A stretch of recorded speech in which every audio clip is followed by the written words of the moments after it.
Bismillahirrahmanirrahim. Wassalatu wassalamu ala Rasulillah wa ala alihi wa sahbihi wa mawalah. La hawla wa la quwwata illa billah.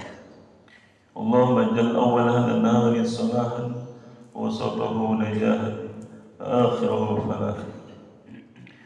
Jamaah salat subuh, bapak-bapak, ibu-ibu yang dirahmati Allah Subhanahu wa taala.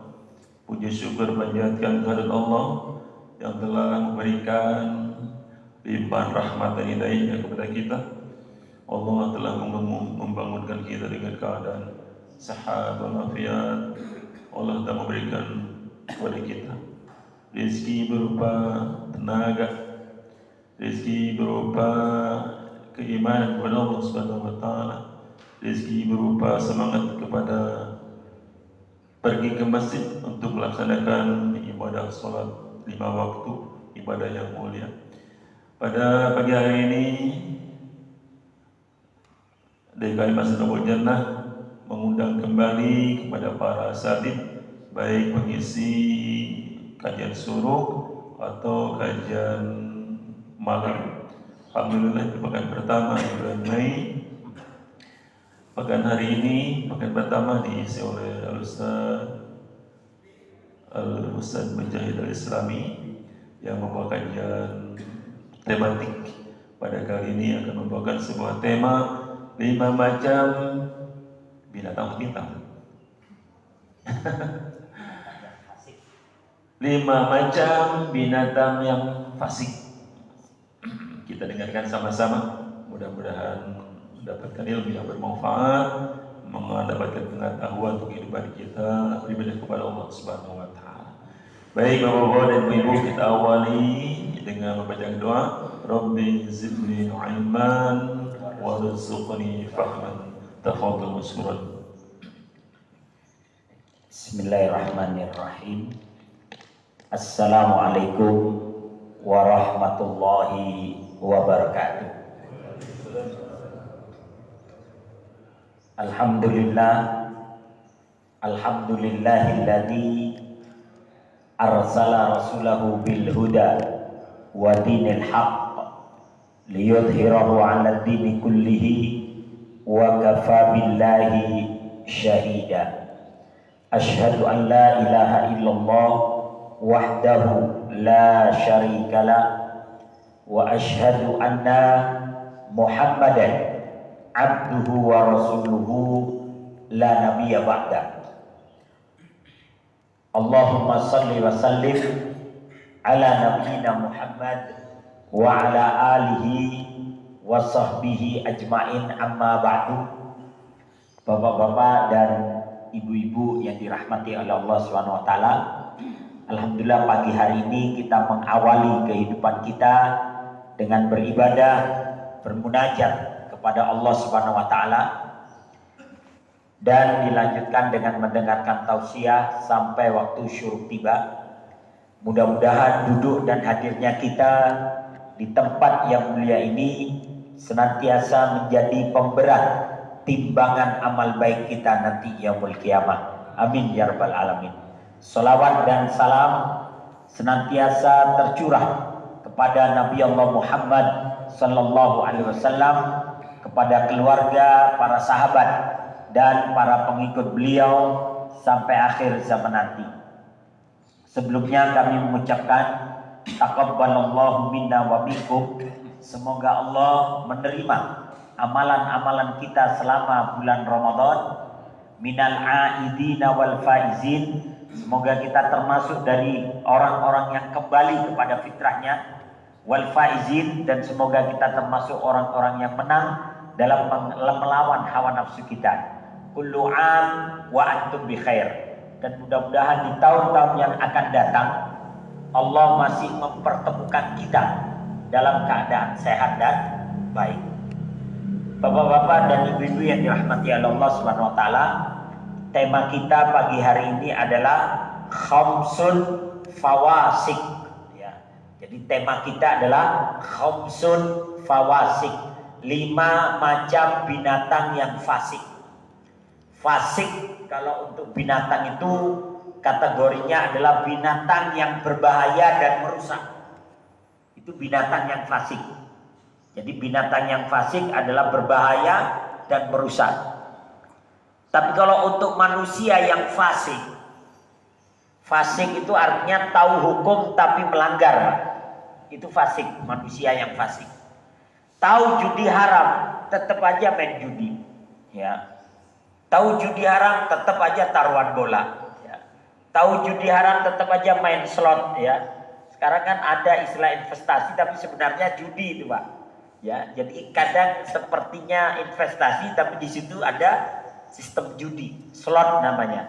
Ya. Dan itu banyak di media sosial. Jadi orang fasik adalah orang yang tahu hukum, tapi dia melanggar. Tahu undang-undangnya, tapi dia melanggar. Tahu zina haram, tapi tetap berzina. Tahu minuman keras haram, tetap minum minuman keras. Ya. Nah ini namanya fasik. Nah 5 macam binatang yang fasik. Dalam sebuah hadis yang diriwayatkan oleh Imam Bukhari dan Muslim, Rasulullah SAW menyatakan, khamsun minad dawab, kulluhunna fasikun, yuqtalna fil hilli wal haram, al-ghurab wal hudayya wal fa'ratu wal aqrabu wal kalbul akur. Kata Nabi sallallahu alaihi wasallam, khamsun minad dawab, ada 5 macam binatang, kulluhunna fasikun. Kelima macam binatang ini kategorinya binatang fasik, merusak dan berbahaya. Yuqtalna fil hilli wal haram, boleh dibunuh dalam kondisi halal atau dalam kondisi haram. Dalam kondisi halal ketika kita sedang tidak beribadah. Dalam kondisi haram ketika kita sedang ibadah. Bahkan ketika kita sholat pun, seandainya kita melihat salah satu dari kelima macam binatang ini, boleh kita membunuhnya walaupun kita sedang sholat, tanpa harus membatalkan sholat kita. Ya. Yuqtalna fil hilli wal haram, boleh dibunuh di tanah yang haram atau di tanah yang halal. Di tanah halal adalah selain Mekah dan Madinah. Nah di tanah haram yakni Mekah dan Madinah. Jadi Mekah dan Madinah itu ada beberapa kilometer jarak yang merupakan batasan tanah haram, Pak. Kalau nggak salah ini misalnya Ka'bah ini. Nah dari Ka'bah ke arah sana kira-kira 13 kilometer, di sana ada perbatasan tanah haram. Ke sini kira-kira ada 15 kilometer, ada perbatasan tanah haram. Maka orang-orang kafir itu tidak boleh masuk ke perbatasan tanah haram. Mereka hanya boleh di luarnya. Nah binatang yang fasik ini boleh dibunuh di tanah yang haram. Nah, kita kan kalau lagi haji kan nggak boleh bunuh binatang, Pak. Tapi ketika kita sedang berhaji, ketemu dengan salah satu dari kelima macam binatang ini, boleh kita membunuhnya. Jadi kategorinya adalah boleh, bukan wajib, ya Pak ya. Misalnya kita melihat salah satu binatang ini, mau dibunuh silakan, enggak juga enggak apa-apa. Ya. Nah. Kulluhunna fasikun, kesemuanya binatang yang fasik. Yuqtalna fil hilli wal haram, boleh dibunuh dalam kondisi halal dan dalam kondisi yang haram. Yang pertama adalah al-ghurab, burung gagak. Ya. Yang kedua adalah wal hudayya, elang atau raja wali. Elang atau raja wali. Berikutnya adalah wal fa'ratu, tikus. Berikutnya yang keempat adalah wal aqrabu, kalajengking atau orang bilangnya skorpion. Ya. Berikutnya adalah wal kalbul akur, anjing gila. Tapi ada anjing-anjing yang memang boleh dipiara. Islam pun membolehkan. Ada 5 macam binatang anjing yang boleh dipiara. Pertama, anjing penjaga rumah. Itu boleh dipiara. Jadi tujuannya untuk menjaga rumah, tapi dia tetap diikat atau di kandang. Gak boleh dilepasin keliaran gitu, gak boleh. Dan tidak boleh dia masuk ke dalam rumah. Karena rumah yang di dalamnya ada seekor anjing, malaikat rahmat tidak masuk. Bukan berarti malaikat takut sama anjing, kagak. Ya. Kalau malaikat maut tetap masuk. Ya. Kalau waktunya itu orang yang di dalam rumah mati, masuk aja itu malaikat maut. Jadi anjing penjaga rumah, anjing penjaga kebun boleh dipiara. Kemudian anjing penjaga ternak itu boleh dipelihara. Kemudian anjing pemburu. Nah, 4 ekor macam binatang anjing ini boleh dipelihara. Selain itu nggak boleh. Kalau anjing-anjing hias itu nggak boleh. Karena anjing-anjing yang 4 ini rata-rata gede-gede, Pak.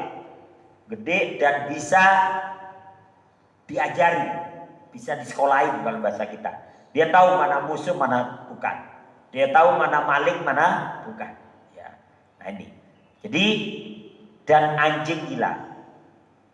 Kemudian dalam hadis yang lain, selain kelima macam binatang itu, Rasulullah juga menyebutkan hadis yang lain. Uqtulu al-aswadain fis shalah. Bunuhlah 2 macam binatang yang hitam walaupun kalian dalam keadaan sholat. Ya. Yang pertama adalah al-hayyatu, ular. Wal akrabu, dan kala jengking. Jadi tadi ada 5 macam binatang, ularnya belum disebutkan. Ada tambahan dari satu hadis lagi, tambahan ular berarti ada 6. Ya, ada 6 sudah. Dalam hadis yang lain ditambahkan. Nah, ular, kita lagi sholat, boleh kita bunuh ular. Walaupun tanpa harus membatalkan sholat kita. Cuman yang ada kadang orang sholat ada ular, kabur yang sholat, Pak. Ya. Harusnya lawan itu. Ya. Karena ular itu memang ada 2 macam. Ada yang murni asli itu ular, tapi ada yang kadang ular itu bentukan dari jin. Karena jin itu kadang menyerupai dirinya seperti ular. Nah, makanya kalau kita harus membunuh ular di tempat-tempat yang tidak biasanya, kita diperintahkan dengan mengucapkan a'udzu bikalimatillahi tamma min syarri ma khalaq. Bunuh. Kalau ternyata itu adalah jin, maka dia tidak membahayakan kamu. Tapi kalau ternyata dia jin dan kita tidak berlindung kepada Allah, bisa jadi keluarga jinnya akan membalas dendam kepada kita. Jadi ada tambahan satu lagi, ular. Nah, kemudian dalam hadis yang lain ada satu tambahan hadis lagi, man qatala wazagon fi awwali darbatin kutibat lahu mi'atu hasanah wa fi tsaniyatu nadalik wa fi tsalis dunadalik. Barang siapa yang membunuh cicak sekali pukul, maka dituliskan baginya pahala 100 kebaikan. Barang siapa yang memukulnya lagi, maka baginya pahala yang kurang dari pahala pertama.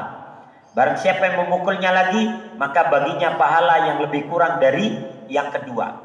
Jadi di antara yang boleh dibunuh adalah cicak. Cuman menurut dosen saya dari Saudi, cicak yang dimaksud itu bukan cicak-cicak yang di negeri kalian. Kalau di negeri kami cicaknya gede kayak tokek itu, Pak. Yang itu yang boleh dibunuh karena itu kadang beracun. Kalau cicak-cicak kita ini udah kecil menggelikan lagi, Pak, ya. Ya, tapi boleh juga dibunuh, ya. Cuman jangan disiksa, bunuh aja sekali pukul, dia mati itu boleh, ya. Intinya di antara yang boleh dibunuh adalah cicak. Sehingga dari kelima macam binatang itu semuanya menjadi 7 yang boleh dibunuh. Ada tambahan ular dan cicak. Nah, kita bahas satu persatu. Ada seorang ustadz namanya Ustadz Umar Fanani. Ustadz Umar Fanani ini memberikan penjabaran kepada kita tentang kelima macam binatang yang oleh Rasulullah diperbolehkan untuk dibunuh dalam kondisi halal ataupun dalam kondisi haram. Ya. Yang pertama adalah al-ghurab, burung gagak. Syekh Umar Al-Fanani mengatakan ada beberapa sifat yang ada pada burung gagak. Yang pertama sifatnya adalah pemakan bangkai. Jadi burung gagak itu pemakan bangkai. Kemudian burung gagak itu tidak pernah berubah warna bulunya. Jadi hitam aja sampai mati tetap hitam. Ya. Sehingga menurut beliau ini adalah simbol dari manusia yang suka bergunjing. Ya. Manusia yang suka berghibah dan tidak berubah menjadi baik. Jadi kerjaannya ghibah aja, bergunjing aja, dan sampai mati begitu nggak ada perubahan. Nah, ghibah ini Pak, ketika Nabi ditanya tentang ghibah, beliau menjawab, ghibah itu ketika engkau menyebutkan aib atau kekurangan saudaramu yang kalau dia tahu dibicarakan dia pasti marah. Itu namanya ghibah. Tapi ada beberapa perkara yang tidak dikategorikan ghibah. Walaupun aibnya kita sebutkan, kekurangannya kita sebutkan, kalaupun dia marah tetap tidak dikategorikan ghibah. Yang pertama, jika kita ingin menghentikan kezaliman seseorang, kemudian kita melaporkannya kepada orang yang punya kemampuan untuk memberhentikan kezalimannya. Contoh ini, kita punya tetangga rese sama kita, suka buang sampah ke halaman kita. Kemudian kita datang kepada Pak RW atau Pak RT yang dia punya kemampuan dan wewenang untuk menegurnya. Kita ceritalah kekurangan tetangga kita kepada Pak RT atau Pak RW. Kemudian Pak RT, Pak RW menegur dia dan berhenti. Maka itu tidak disebut ghibah. Menjadi ghibah kalau diomongin di arisan, Pak. Ya, diomongin di arisan, itu tetangga gue begini. Tapi nggak ada solusi. Tidak ada penyelesaian. Dia mah tetap begitu aja, kita tetap ghibah. Maka itu tidak disebut maka itu disebut ghibah. Tapi kalau kita melaporkannya kepada orang yang punya kemampuan untuk menegurnya, tidak disebut ghibah. Yang kedua, untuk menegakkan keadilan atau menetapkan sebuah kepastian hukum. Kita dipanggil nih jadi saksi di pengadilan. Coba saudara saksi, apa yang Anda ketahui tentang fulan? Maka boleh kita menyebutkan aibnya. Jangan nanti, nggak enak Pak Hakim, nanti saya ghibah lagi. Ya nggak ada keputusan hukum nanti. Maka dalam perkara ini boleh kita menyebutkannya dan tidak disebut ghibah. Yang ketiga, kalau ada anak perempuan, gadis, atau ada perjaka yang mereka dilamar untuk mau menikah. Kemudian kita tahu nih laki-lakinya bejat. Terus kita datang kepada orang tua perempuannya, Pak mohon maaf, yang melamar anak bapak itu yang saya tahu dia bejat. Suka minum minuman keras, suka main perempuan, suka mabok-mabokan, suka judi, suka dugem. Oh bapaknya bilang, kagak, dia kesini pakai baju koko kok, pakai peci, ya. Sholat jadi imam bagus. Tapi Pak, yang saya tahu begitu. Nah, memberitahukan kepada bapaknya ini tidak disebut ghibah untuk menyelamatkan seseorang dari kejahatan seseorang. Kemudian berikutnya yang tidak disebut ghibah. Ada orang yang kerjaannya misalnya meminta-minta atau berhutang kepada orang lain tapi nggak pernah mau bayar. Terus kita ingatkan orang lain, hati-hati sama si fulan. Dia sukanya gali lubang lupa nutupnya. Ya, mengingatkan orang lain supaya diselamatkan dari si fulan, maka itu boleh. Tidak disebut ghibah.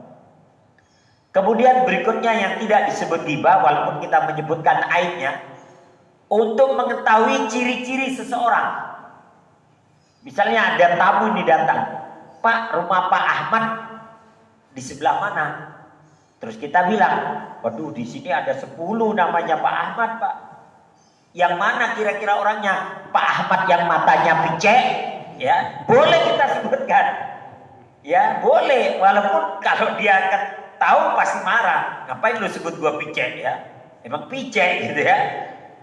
Pak Ahmad yang matanya picek, atau Pak Ahmad yang palanya botak, atau Pak Ahmad yang kakinya pengkar, atau Pak Ahmad yang gombrot, atau Pak Ahmad yang ceking. Yang mana ini Pak? Oh itu Pak Ahmad yang ceking. Kalau itu rumahnya sebelah sana. Jangan, aduh gak enak Pak, ini ada 10 Pak Ahmad, ntar disebutin ghibah, Bapak kelilingin deh, ada 10 rumah itu, sono. Ya gak ketemu nanti. Ya. Jadi menyebutkan ciri-ciri seseorang dengan tujuan untuk supaya tepat pada orang yang dimaksud diperbolehkan dan itu tidak disebut ghibah. Ya. Tapi selain itu menyebutkan ciri-ciri seseorang, yang kekurangan atau aib seseorang, tujuannya untuk menyebarkan fitnah atau menyebarkan permusuhan, maka itu yang disebut ghibah. Begitu Pak ya. Maka burung gagak adalah simbol dari manusia-manusia yang suka bergunjing dan tidak berubah menjadi baik. Maka gagak termasuk yang boleh dibunuh dalam kondisi halal maupun dalam kondisi haram. Berikutnya, Syekh Umar Al-Fanani mengatakan, kata beliau, yang boleh dibunuh berikutnya adalah elang atau raja wali. Jadi kalau raja wali ini salah satu spesies dari elang. Kalau elang itu banyak Pak. Ada elang laut, ada elang Jawa, ada elang gunung, ada elang gurun. Kemudian ada raja wali. Raja wali ini yang adanya di Indonesia kayaknya. Tapi kayaknya di Saudi juga banyak dipiara gitu kan. Nah, elang salah satu yang boleh dibunuh. Boleh lah ya, bukan berarti wajib. Salah satu yang boleh dibunuh. Kenapa? Elang ini sifatnya adalah spesies terkuat pada bangsa burung. Jadi elang ini terkuat dari bangsa burung. Kalau elang-elang gunung itu Pak, itu anak kambing aja bisa diangkat Pak. Anak beruang aja bisa diangkat sama dia. Ya. Jadi bangsa terkuat dari spesies burung. Paruhnya dan cakarnya tajam dan kokoh. Jadi paruhnya tajam, cakarnya tajam. Nah, kerjaannya memburu binatang yang lebih lemah. Elang ini biar anak manusia bisa diserang sama dia, Pak. Ya, ayam, kambing, kemudian bahkan rubah itu yang kayak serigala itu disikat juga sama elang ini. Jangan kata burung-burung kecil. Ya. Makanya kan kalau di kebun binatang tidak mungkin elang itu dikumpulkan dengan burung emprit gitu. Habis empritnya Pak. Ya, habis. Makanya kan dia sendiri karena spesies memburu binatang yang lebih lemah. Ya. Elang ini simbol penguasa atau simbol dari orang-orang yang kaya tapi zalim. Karena merasa kuat, dia seenaknya kepada yang lemah. Ya. Karena merasa kuat, seenaknya dia kepada orang yang lebih bawah dari dia. Hari ini memang muncul Pak di media sosial yang pakai Pajero, pakai Fortuner, kadang kan seenaknya sama yang pakai Avanza, apalagi yang main motor gitu kan. Ada. Merasa ini kok main gemprok aja mobil orang dan sebagainya. Kan yang terakhir begitu Pak. Pakai mobil polisi lagi yang terakhir nih Pak. Ya, pakai plat nomor polisi lagi. Enggak taunya bukan polisi, ya. Nah, jadi ya seperti itulah. Jadi merasa kuat dan sebagainya sehingga sewenang-wenang terhadap orang lain. Maka ini simbol dari penguasa atau orang-orang yang kaya yang perbuatannya ada berbuat zalim. Kemudian berikutnya, spesies yang boleh dibunuh, binatang yang boleh dibunuh adalah wal fa'ratu, tikus. Yang menurut Syekh Umar Al-Fanani, tikus ini sifatnya pemakan segalanya. Tikus ini apa aja dimakan Pak. Keju dia makan, roti dia makan, kabel disikat Pak. Ya, tikus ini. Ya, apa aja dimakan. Apa jempol orang tidur aja digigit sama dia. Jempol orang lagi tidur digigit tuh jempolnya.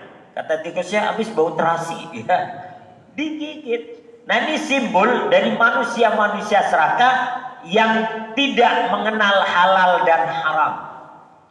Manusia-manusia tikus bahaya Pak. Pulsa disedot sama dia Pak. Aspal ditelan, ya. Gratifikasi disikat juga sama dia. Jadi apa aja, bansos juga diajar sama dia. Ini manusia-manusia tikus. Ya. Maka tikus boleh dibunuh dalam kondisi halal maupun dalam kondisi haram. Kenapa? Kalau udah ada tikus di rumah kita, oh pakaian kita bolong semua itu Pak. Masuk ke lemari bolong pakaian kita itu. Biar pakaian mahal bolong. Ya pernah ada tikus masuk ke dalam mainan anak-anak kita yang sudah kita simpan. Habis tuh mainan anak-anak digigit-gigitin. Ya.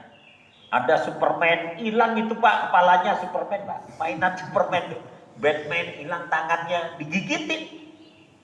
Kalau udah masuk tikus itu sabun aja dimakan Pak, sabun. Ya. Maka ini tikus termasuk binatang yang boleh dibunuh dalam kondisi halal maupun haram. Kemudian berikutnya binatang yang boleh dibunuh dalam kondisi halal ataupun haram. Berikutnya adalah kalajengking atau skorpion. Menurut Syekh Umar Al-Fanani, sifat dari skorpion ini mengelabui mangsa dengan capitnya. Jadi kalau ada mangsa itu dia mainin tuh capitnya Pak. Jadi mangsanya itu fokusnya kepada capit. Tapi yang bahaya itu bukan capitnya Pak, ekornya ngentup Pak. Ya, ekornya itu loh, ngentup itu ekornya. Itu yang beracun. Ya.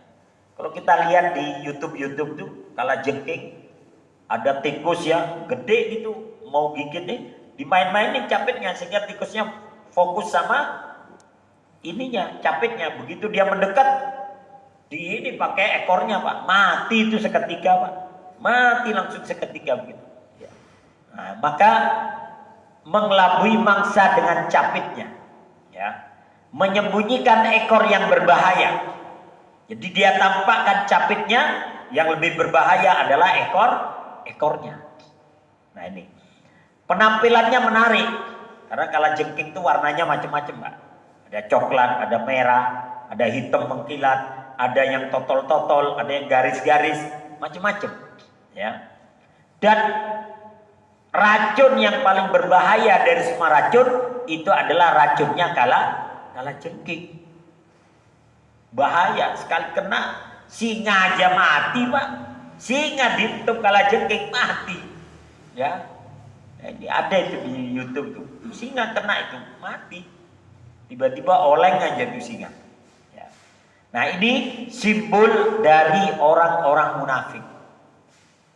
Orang-orang munafik yang dia menampilkan sesuatu yang berbeda dan menyembunyikan sesuatu yang berbeda. Apalagi kalau udah 5 tahun sekali nih Pak, musim pilkada ya, musim ini suka muncul itu ya. Wah, mau pilkada rajin ke masjid Pak, subuh datang Pak. Masjid disumbang Pak. Masjid butuh apa? Butuh jet pump, disumbang Pak. Masjid butuh apa? AC disumbang Pak. Begitu nggak jadi dicopotin lagi AC-nya Pak. Nggak jadi gua gitu ya. Copot ada begitu ya. Tapi nggak semuanya memang. Ya paling 60% lah ya. Ada seperti itu. Diangkat lagi tuh jet pump Pak. Ada yang seperti itu. Ya. Nah maka ini simbol dari manusia-manusia munafik. Makanya kalajengking boleh dibunuh. Walaupun kita sedang sholat, ada kalajengking bunuh nggak apa-apa. Gecok aja pakai sandal atau pakai apa yang bisa digunakan. Ya.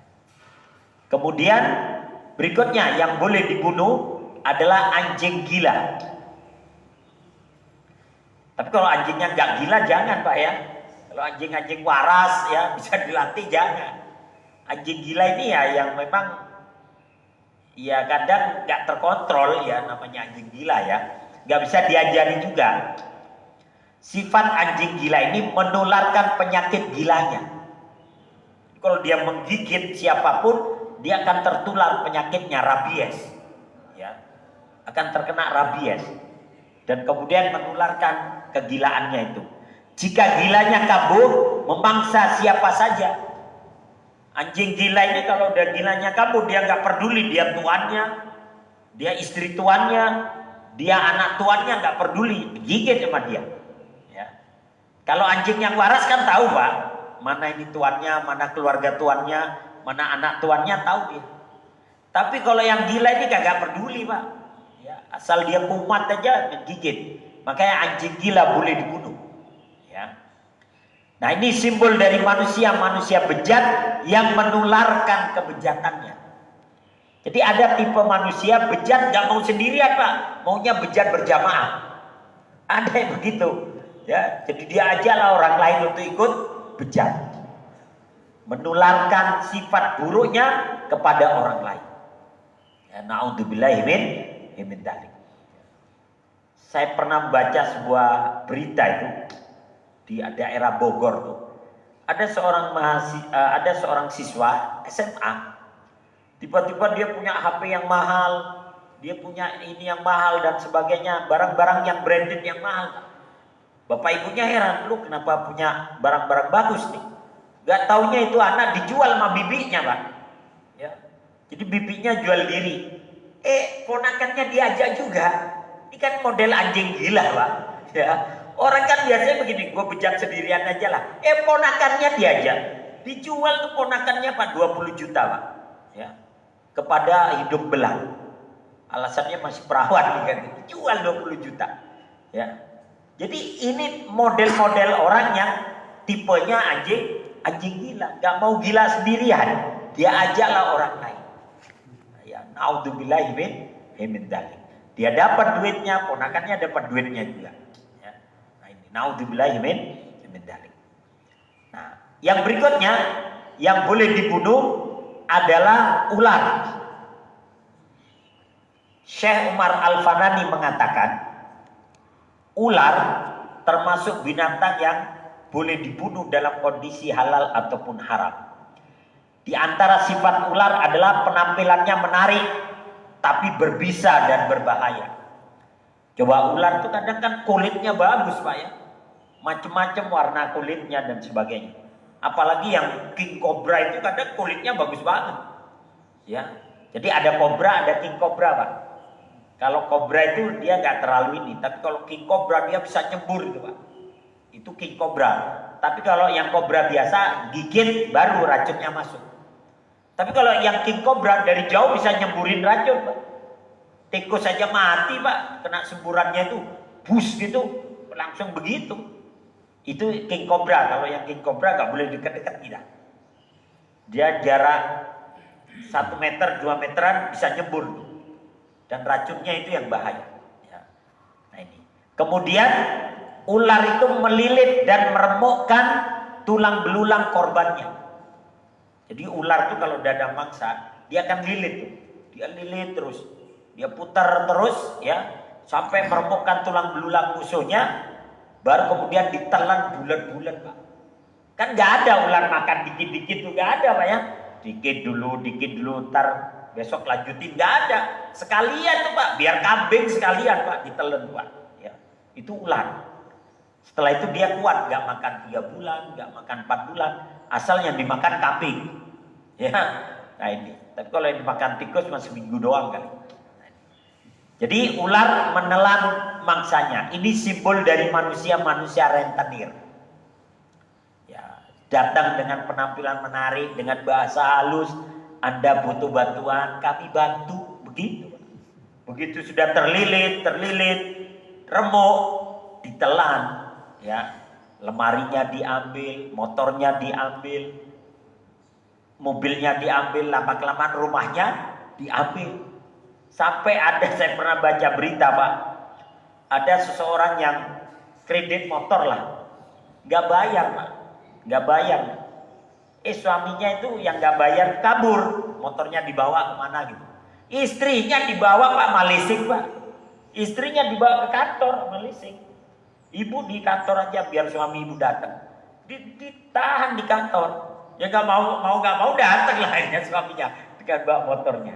Ya, duit habis, motornya diambil. Ya.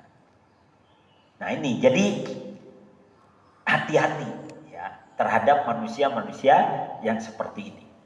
Kemudian berikutnya cicak. Yang boleh dibunuh adalah cicak. Nah, ini cicak ini, Pak, menurut Syekh Umar Al-Fanani, cicak ini lemah, Pak. Lemah. Binatang yang lemah. Dan melihatnya kadang kita sedih lihat cicak itu. Menyedihkan, ya. Kemudian terkadang cicak ini terlihat menjijikkan. Ada beberapa orang jijik lah kalau lihat cicak. Kejatuhan cicak, wah, itu kayak kejatuhan truk gitu, Pak ya. Lari gitu. Nah ini. Kemudian cicak ini membela kebatilan. Jadi Nabi bersabda dalam sebuah hadis dalam kitab Bulughul Maram bab jilid kedua bab tentang kisah, Rasulullah menceritakan ketika Nabi Ibrahim alaihissalam dibakar, maka datanglah seekor semut dengan membawa setetes air, semut hitam dengan membawa setetes air. Kemudian semut itu meneteskan air yang setetes itu kepada apinya Ibrahim. Kemudian ditanya oleh seekor burung emprit lah kalau bahasa kita. Semut, ngapain kau teteskan air di api yang membara itu? Kata dia, aku ingin memadamkannya dengan setetes air yang aku miliki. Kata burung emprit, loh, setetes air itu kan tidak bisa mematikan api yang gede itu. Iya, saya tahu, kata semut. Tapi setidaknya engkau tahu di barisan mana aku berada. Artinya apa? Semut membela Ibrahim dengan cara dia berusaha memadamkan apinya. Sementara cicak niup-niupin, Pak. Apinya ditiup-tiup. Ditanya, cicak, kenapa kau tiup itu apinya? Biar apinya tambah besar. Loh, kamu kan tiupannya kecil. Ya biarin biar kecil, yang penting Ibrahim terbakar. Gitu, Pak. Cicak ini udah menjijikkan, ya, lemah, tapi berada di kubu kebatilan. Nah ini adalah simbol orang-orang yang lemah tapi berada di pihak yang batin. Menyedihkan sekali, Pak. Udah miskin, jelek gitu kan, lemah, tapi berada di kubu kebatilan. Ini naudzubillahi min dzalik. Ya, maka hati-hati, ya. Nah, cicak ini boleh dibunuh kata Nabi. Tadi ada hadisnya, ya. Tapi sekali lagi ini sebuah simbol. Nah, bagaimana kalau ada orang-orang yang seperti ini boleh dibunuh? Ya dibunuh sifatnya, jangan orangnya. Kalau orangnya dibunuh kita di penjara nanti. Bunuhlah sifatnya. Ya. Karena simbol model cicak ini biasanya muncul, Pak, kalau 5 tahun sekali, Pak. Musim pilkada, musim pilpres, suka muncul model-model cicak. Dikasih 50.000 sehari, sengsara 5 tahun. Siap itu. Ya. Nih 50.000. Siap sengsara 5 tahun gitu ya. Naudzubillahi min dzalik. Maka kalaupun kita berada di posisi lemah, setidaknya kita berada di pihak yang benar gitu loh. Seperti semut hitam tadi, dia tahu dia lemah, dia tahu tidak bisa nolong Ibrahim, tapi setidaknya kata dia, setidaknya engkau tahu saya berada di kubu mana. Begitu. Jangan udah lemah berada di kubu kebatilan. Naudzubillahi min dzalik. Kemudian semua binatang yang disebutkan oleh Nabi itu adalah simbol dari orang-orang yang ada di sekitar kita. Maka hati-hatilah dalam memilih teman yang ada di sekitar kita. Kata Nabi, almar'u ala dini khalilihi falyandur ahadukum may yukhallil. Seseorang itu akan mengikuti perangai temannya, maka hendaklah salah seorang dari kalian melihat dengan siapa dia berteman. Kalau ada orang mau berteman sama kita, boleh. Ya, boleh kita tanya, ente ini tikus apa kalajengking nih? Ya, boleh kita tanya. Ya, ini ente mau temenan ya sama saya. Tapi saya mau nanya dulu, ente tikus apa kalajengking nih? Atau ente cicak gitu ya? Gitu boleh nanya. Atau ente model yang ular? Apa sih maksudnya gitu kan? Berteman aja pakai nanya binatang gitu ya. Tapi paling tidak kita tahu orang-orang di sekitar kita itu modelnya seperti apa. Kemudian Rasulullah menyatakan, masalul jalisis saleh wasu kahamilil miski wa nafikhil qir. Kata Rasulullah sallallahu alaihi wasallam, perumpamaan teman yang baik dan teman yang buruk itu seperti penjual minyak wangi dan seperti pandai besi. Ya. Berteman dengan penjual minyak wangi, bisa jadi dia akan memberikan minyak wangi kepadamu. Atau engkau bisa membeli minyak wangi darinya. Atau kalau engkau tidak diberi minyak wangi, tidak membelinya, tiap hari kau kena harum wanginya. Kita berteman sama ustadz, sama orang baik, pasti kita tertuduh baik juga. Dia dia berteman sama Agim, pasti dia orangnya baik. Begitu Pak. Tapi kita orang baik berteman sama orang yang bejat, pasti kita tertuduh Pak. Ya dia temenan sama dia, pasti dia kebagian juga. Begitu. Padahal kebagian juga kagak. Tapi karena berteman, tertuduh kita. Tertuduh. Ya. Saya ini pernah ngisi pengajian Pak. Dulu saya tinggal di Petojo. Ngisi pengajian di daerah dekat Mangga Besar itu Pak. Mangga 2, dekat Mangga 2. Kan di situ terkenal kalau malam kan banyak kafe-kafe gitu Pak ya. Banyak awewe yang pakai inilah, jual diri lah ya. Pakai ini. Nah saya bawa kitab Bulughul Maram Pak. Saya bawa kitab Bulughul Maram.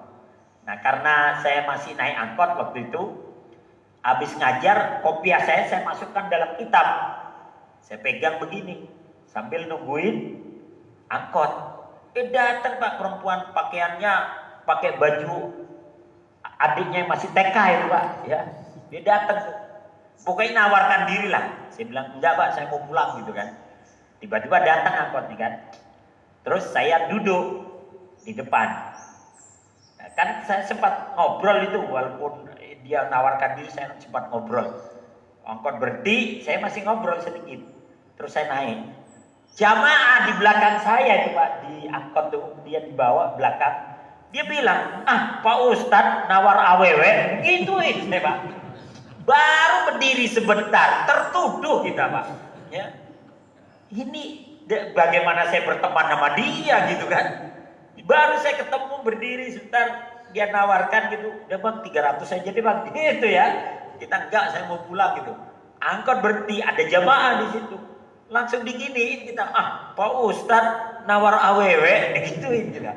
Ya, itu baru berdiri. Gimana kalau kita berteman, tertuduh kita. Ya. Sementara berteman dengan pandai besi, bisa jadi ia akan membakar pakaian. Pandai besi itu kan bakar besinya sampai merah, dia pukul itu, kadang apinya mencelat juga. Ya. Kalau kena kain kita ya terbakar. Atau kata Nabi, engkau mendapatkan darinya bau yang tidak sedap. Atau kalau kata orang Jawa itu kena amengnya kita ya, kena bau yang tidak sedap. Maka bertemanlah dengan orang-orang yang baik. Nah, kemudian dalam surat Al-Furqan Allah mengingatkan kita, wa yauma ya'abdu dzalimu ala yadayhi, dan ingatlah hari ketika itu orang-orang yang zalim menggigit dua tangannya seraya berkata, ya wailata laitani ya laitani takhadtu ma'ar rasuli sabila. Aduhai kiranya dulu aku mengambil jalan bersama-sama Rasul. Ya wailata laitani lam attakhid fulanan khalila. Aduhai kiranya dulu aku tidak menjadikan si fulan itu teman akrab. Jadi nanti orang-orang akan menyesal kalau cari teman yang salah. Apalagi cari teman yang modelnya tikus, modelnya kalajengking dan sebagainya. Nanti akan menyesal, ya. Dan Allah menyebutkannya itu dalam Al-Quran. Penyesalan orang-orang yang salah dalam mencari teman. Macam-macam kawan. Ya. Syekh Ahmad Syauqi Bik menyatakan, macam-macam kawan. Ada kawan yang seperti udara. Namanya udara kita butuh Pak. Kita hirup. Karena kalau kita 2 menit aja kehilangan udara, diumumin kita di babul jannah. Ya, iya, maka butuh banget kita terhadap udara. Ada kawan yang seperti makanan, tapi kebutuhan kita kepada makanan tidak seperti butuhnya kita kepada udara. Makanan ini ada yang keras, ada yang halus, ada yang mudah ditelan, ada yang susah ditelan. Ada kawan yang seperti obat. Obat itu pahit tapi menyembuhkan. Cuman kebutuhan kita kepada obat kalau lagi sakit aja. Tapi tetap kadang kita telan juga walaupun pahit. Supaya apa? Supaya sembuh. Ada kawan seperti minuman keras. Minuman keras itu enak di awalnya. Kadang orang punya masalah, mabok aja deh. Ya ketika mabok, hilang masalahnya. Begitu pulang ke rumah kecebur ke got, ya, diomelin sama istri, sama anak, tetangga dan sebagainya. Enak di awal, sengsara di akhir. Ada kawan yang seperti musibah. Kalau musibah ini nggak ada baik-baiknya, Pak. Namanya musibah, ya. Nah, kalau kawan seperti musibah itu dia datang aja, dia datang kabur semua itu. Ya, dia datang tutup pintunya. Ya namanya musibah. Nah, ini.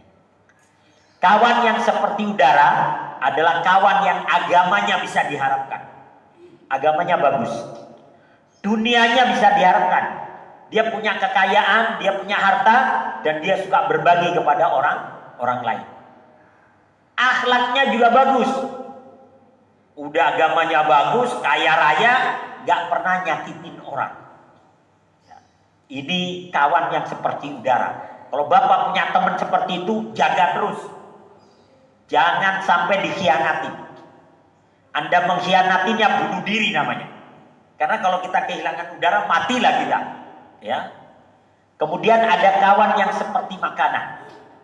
Makanan ini ada yang keras, ada yang lembut, ada yang susah ditelan, ada yang gampang.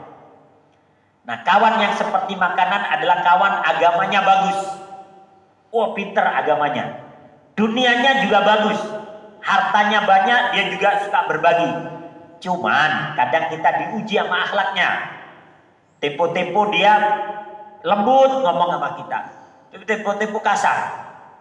Tempo-tempo bantu kita dengan cara senyum, tapi tempo-tempo bantu kita sama marah-marah. Ya, makanya lu jadi orang yang miskin-miskin. Nih gue bantu gitu ya. Bantu, tapi kadang keluar kata-kata yang menguji diri kita. Ya. Tapi tetap kita butuh orang yang seperti ini. Kemudian ada kawan yang seperti obat. Kawan yang seperti obat, agamanya bisa diharapkan, agamanya bagus. Kadang kita butuh nasihat sama dia. Ya. Cuman dunianya nggak bisa diharapkan. Kalaupun kaya dia pelit. Ya, kalau enggak memang nggak punya harta. Tapi agamanya bagus. Sehingga kadang kita butuh nasihatnya. Kadang kita juga diuji dengan akhlaknya. Tapi butuh. Tempo-tempo kita, aduh lagi sedih, lagi galau. Saya datang masih fulan, walaupun mulutnya pedas tapi menyembuhkan gitu ya. Datang kita, gue minta nasihat deh, ya. Dinasehatilah kita walaupun sambil dimaki-maki, ya. Tapi sembuh, ya, sembuh. Kita kembali ke rumah, kita punya motivasi baru, ya. Nah, ini kawan yang seperti obat. Ada kawan yang seperti minuman keras. Enak di awal, sengsara di akhir. Agamanya nggak bisa diharapkan. Udah nggak sholat, nggak puasa, nggak ngerti agama, ya. Dunianya tidak bisa diharapkan. Kalaupun punya harta dia miskin. Kalau enggak ya memang miskin, nggak punya apa-apa, ya. Cuman kadang kita ditipu dengan akhlaknya. Tipu-tipu dia datang, gimana baik nih pijit-pijit pundak kita. Habis pijit-pijit dia nanya, punya simpanan nggak? Boleh pinjem nggak? Ya, nah ini, ya. Jadi kawan yang seperti minuman keras. Ya. Kemudian ada kawan yang seperti musibah. Nah, kalau musibah ini nggak ada baik-baiknya, Pak. Agamanya nggak bisa diharapkan, dunianya wis kismin lah ya, nggak punya harta lah ya. Akhlaknya nggak bisa diharapkan juga. Pokoknya kalau dia datang kabur ya, bubar. Tapi ada kawan model begini nih ada. Ya. Maka berkawanlah dengan orang-orang yang baik. Ya. Orang yang memilih bersamamu di masa sulit adalah orang yang paling layak menyertaimu di saat bahagia.